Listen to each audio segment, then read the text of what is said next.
पूजा आणि अमृताताईच्या डोळे जेवणाबद्दल बोलत होती। अशी बाई 15 मिनिटांनी जाऊन आत्महत्या करत असती का ग? मला तर वाटतं ना अहिल्याताईंनीच ढकललं असणार तिला वरनं खाली। लिहून घे माझ्याकडून, उद्या जर वाद झाला तर त्याची सुरुवात वामनच करेल। आत्या, जानकी ज्या पद्धतीने माझ्याशी बोलले ते मला अजिबात पटलेलं नाहीये। मी काय बोलत होतो आणि तिने त्यातनं काय अर्थ काढला? तिने माझ्याशी असं बोलायला नकोच होतं, सगळ्यांसमोर तर अजिबात नाही। अरे पण तू सगळ्यांच्या समोर बोललास म्हणून तिने सगळ्यांच्या समोर उत्तर दिलं। आत्या, मी काहीही गैर बोललेलो नव्हतो असं तुला वाटतं रे, पण तू जे बोललास ते नसेल तिला पटलं म्हणूनच बोलली ना ती असं। म्हणून तर मी तुझ्याशी बोलायला आलो ना आत्ता। खरं तर मला आश्चर्यच वाटतंय, जानकीचं असं माझ्याशी बोलण्याचं धाडसच कसं झालं? हे जर तू चांगल्या भावनेने बोलला असतास ना तर तिचं उत्तर वेगळं आलं असतं, पण अहिल्याला गप्प करण्यासाठी तू गणेशला दत्तक घ्यायचा विषय काढलास। त्याच्यामुळे जानकी जे काही बोलली त्यात काही चूक आहे असं मला तरी नाही वाटत। अच्छा, म्हणजे आता तुम्ही तिला जवळजवळ सावित्रीचा दर्जा दिलेला आहे। ती काय बोलतेय तेच खरं, तेच बरोबर। हा, जाऊ दे, जातो मी। हा मामन, तुझं बोलणं झालं असलं तरी माझं व्हायचंय अजून। मामन, जानकी असं बोलली, पण गेले काही दिवस तू आमच्याशी कसा वागतोयस याचा विचार केलास तू? मी कसा वागलोय? सांग तरी मला, मी कसा वागलोय? वामन, सुमित्रा गेली त्यावेळी परशूच्या विरोधात केस करायची म्हणून तू घरातल्या आम्हा सगळ्यांशी भांडला होतास। तो शंभू काहीतरी बोलून गेला, त्याच्यानंतर अहिल्या नरसिंहाला काय वाटेल ते बोलली, तेव्हा कसा वागलास तू? त्याच्यामुळेच तर नरसिंहाला घर सोडून जावं लागलं ना। आत्या, दादानी अहिल्यावर हात उचलला होता आत्या। अहिल्याची तीच योग्यता होती। आत्या, ठीक आहे, ज्या वेळेला सुमित्रा गेली ना त्यावेळेला मी तुमच्या सगळ्यांशी भांडलो, कारण मला सतत असं वाटत होतं की सुमित्रावर अन्याय झालाय, आणि आजही माझं ते मत ठाम आहे। सुमित्राने आत्महत्या केलेली नाही, तिला ती करायला भाग पाडली आणि तिच्यावर अन्याय झाला याचं कारण तू आणि दादाचा हात माझ्या लेखी नाही। आत्या, या बाबतीत मी तुम्हाला माफ करू शकत नाही। वामन, अरे अजूनही तू तसाच वागतोयस। जाऊ दे, या विषयावर आता बोलण्यात काही अर्थच नाही, आपण नंतर बोलू। जातो।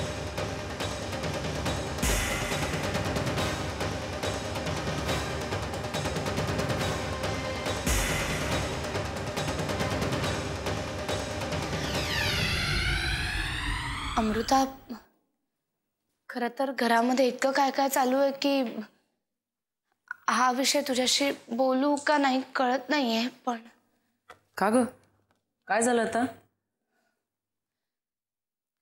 काल रात्री सुगंधा भेटली होती आणि ती सुमिताई बद्दल बोलत होती। सुमित्रा काकू बद्दल? काय म्हणाली ती?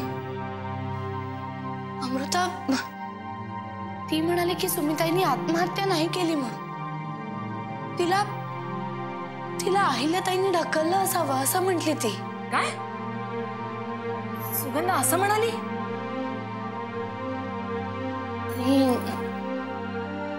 मी लक्ष नाही दिलं कारण त्या दोघींमध्ये सतत खटके उडत असतात। कदाचित रागाच्या भरात बोलून गेली असेल ती। अगं पण मला एक कळत नाहीये, समजा हे खरं जरी असतं ना तरी सुगंधा इतके दिवस गप्प का बसली असती? मला वाटतं या विषयाला आपण फार महत्त्व न दिलेलंच बरं आहे। पण अमृता जर हे खरं असेल तर? जानकी, अगं काय बोलतेस तू? मी रात्रभर झोपले नाही अमृता. सतत माझ्या डोक्यात तोच विषय राहिलाय. जानकी, तू आत्ताच्या आत्ता हा विचार डोक्यातून काढून टाक. आणि अगं आता स्वतःची काळजी घे तू. परवा डॉक्टर काय म्हणाले माहितीये ना तुला?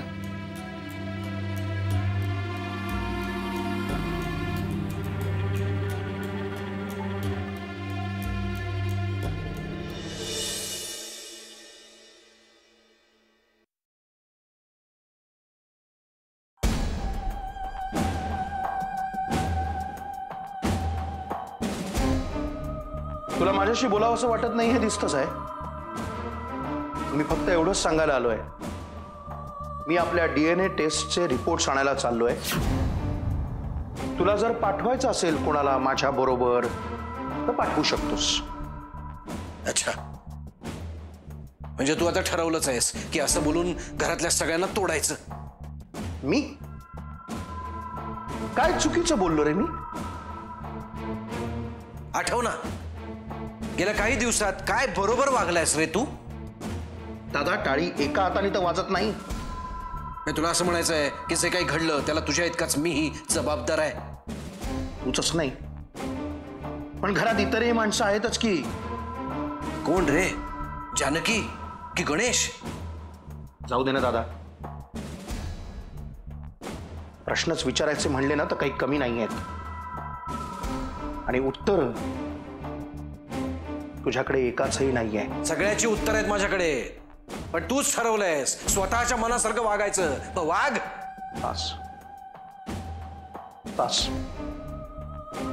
मला उशीर होतो. पुन्हा सांगतो, तुला जर पाठवायचं असेल माझ्याबरोबर कोणाला, तुझ्या विश्वासातल्या एखाद्या माणसाला, तर पाठवू शकतोस. माझ्या विश्वासातला माणूस तूच आहेस रे. अजून कोणाला सांगू मी? नशीब माझं, नशीबच. जातो.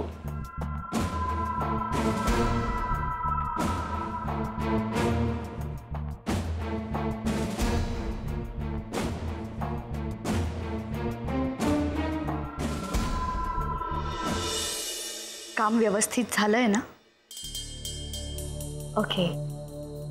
नाही नाही, माझे मिस्टर लवकरच इथे रिपोर्ट घ्यायला येत आहेत. बरं, याबद्दल कोणाला काहीच कळता कामा नये. ओके.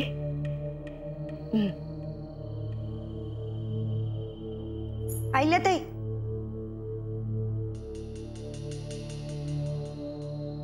काही नवीन शिस्त आहे का डोक्यात तुमच्या?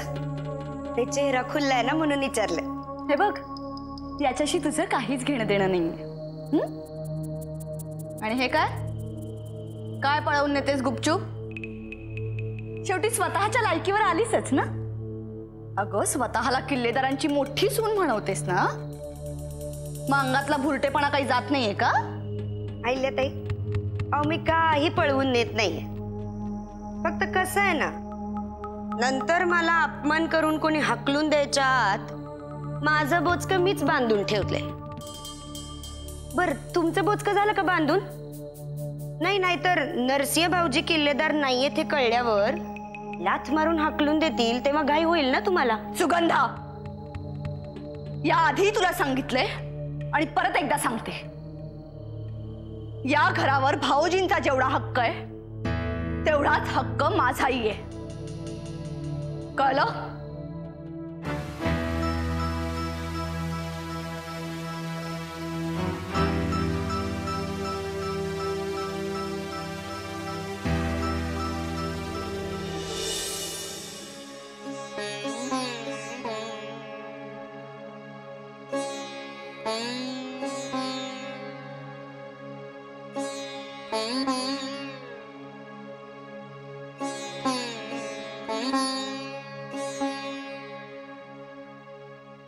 आत्याबाई, देवापुढे बसलाच आहात तर माझ्याकडून एक गाऱ्हाणं मांडा देवाकडे. साहेबांचे टेस्ट रिपोर्ट सगळे पॉझिटिव्ह येऊ दे. साहेब किल्लेदारच आहेत हे एकदाच सिद्ध होऊन जाऊ दे. मला माहिती आहे वागणेस, वामन गेला रिपोर्ट आणायला, पण रिपोर्ट काही काही आहे ना. नरसिंह माझा मुलगाच आहे ना. वागणेस, आज मी प्रार्थना करायला बसली आहे ती त्या रिपोर्टसाठी नाही हो, जानकी आणि तिच्या बाळासाठी. आत्याबाई, काही काळजीचं कारण आहे का? उगवणारा प्रत्येक दिवस बाळ आणि बाळंतिणीसाठी काळजीचाच असतो वागणेस. आत्याबाई, अहो जानकी वहिनींनी या घरासाठी इतकं काही भलं केलंय की देव सुद्धा 10 वेळा विचार करेल त्यांचं वाईट करताना. तिने कधीच कोणाचं काही वाईट केलं नाही हो, पण या घरात आल्यापासून तिच्या वाट्याला मात्र फक्त दुःख आलंय. आत्याबाई, तुमच्या बोलण्यावरून असं वाटतं की नक्कीच काहीतरी झालंय. डॉक्टर काय म्हणाले? आत्याजी, बाहेर वामन काका बाबांच्या DNA टेस्टचे रिपोर्ट्स घेऊन आलाय.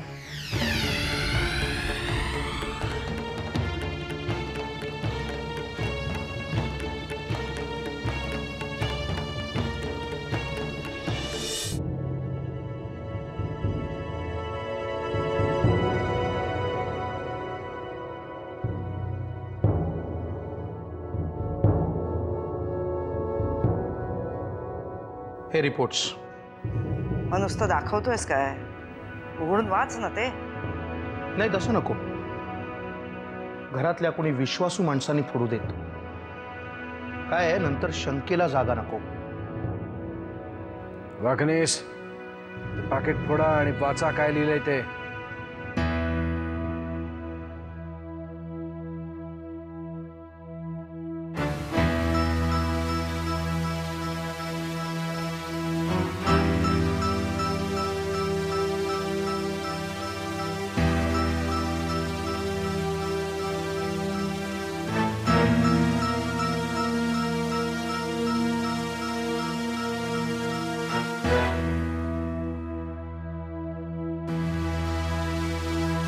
काय झालं वागणेस? मी तुम्हाला रिपोर्ट मोठ्यांदी वाचायला सांगितला. साहेब, रिपोर्ट निगेटिव्ह आलाय.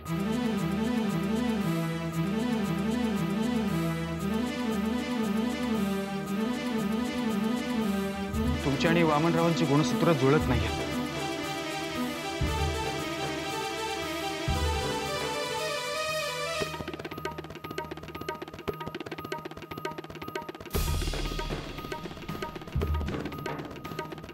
तुम्ही किल्लेदार नाही. तुम्ही किल्लेदार नाही.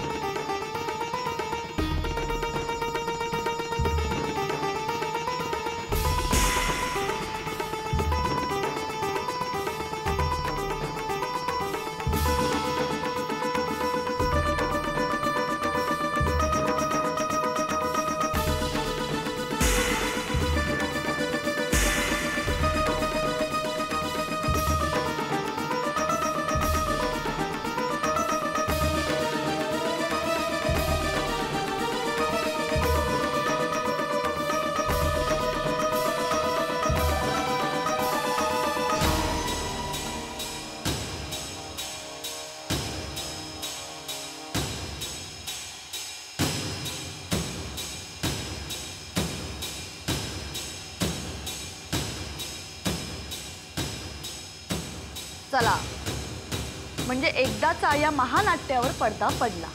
काय ती उत्सुकता, काय ते थरार नाट्य. एकदा तर सगळं संपलं.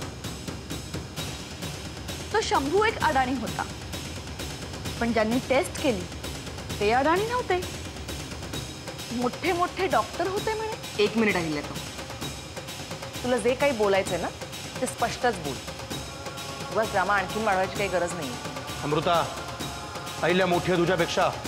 तिच्याशी बोलताना भान ठेव. काका, ती जे काही बोलते ना ते माझ्या वडिलांशी संबंधित, आणि माझ्या बाबांबद्दल कोणी काहीही बोललेलं मी ऐकून घेणार नाही. बाळ अमृता, हे असं वागून काही उपयोग नाही. कारण हे जे काही चाललंय ना ते आपल्या किल्लेदारांवर आलेलं संकट आहे. माफ कर मला, म्हणजे मी अजूनही तुला किल्लेदारच समजते. नरसिंह किल्लेदारच. हा कागद हे त्याचं अस्तित्व नाही ठरू शकत. त्याच्यामुळे हा विषय इथेच संपलेला आहे. का आत्याबाई? अहो मोठ्या भाऊजींनाही काही बोलायचं असेल ना? काय भाऊजी? तुझ्या या प्रश्नाचं उत्तर द्यायची गरज वाटत नाही मला. का लाज वाटते? अहिल्या,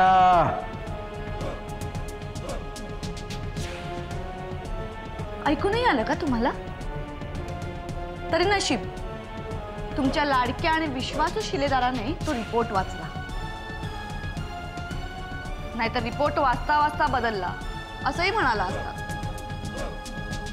तुझ्या या प्रश्नाचं उत्तर माझ्या पद्धतीनं दिलं असतं, पण काय खचल्यासारखं वाटतंय ना? अहिल्या, तोंड सांभाळून बोल. वामनावर हिला. तिच्यावर ओरडू नकोस. किल्लेदार आहे ती. पहिल्या पास झालं. मी आधीच सांगितलं होतं तुला, या एका कागदामुळे आपल्याला काहीही फरक पडलेला नाही. तुम्हाला पडत नसेल पण मला फरक पडतो. इतके दिवस किल्लेदारांचं आडनाव यांच्या पाठीशी होतं म्हणून हे इतके मोठे झाले.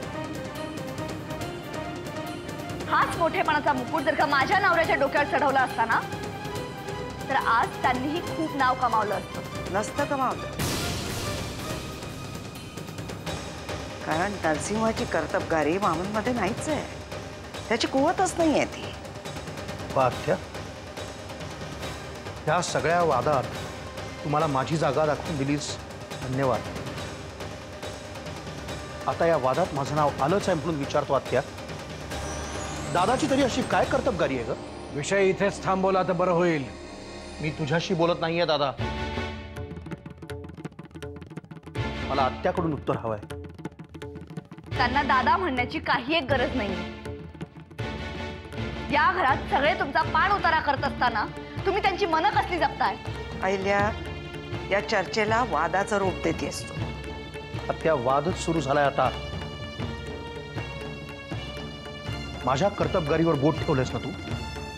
आता तूच सांग, आमदार म्हणून दादाला असा किती पगार मिळतो?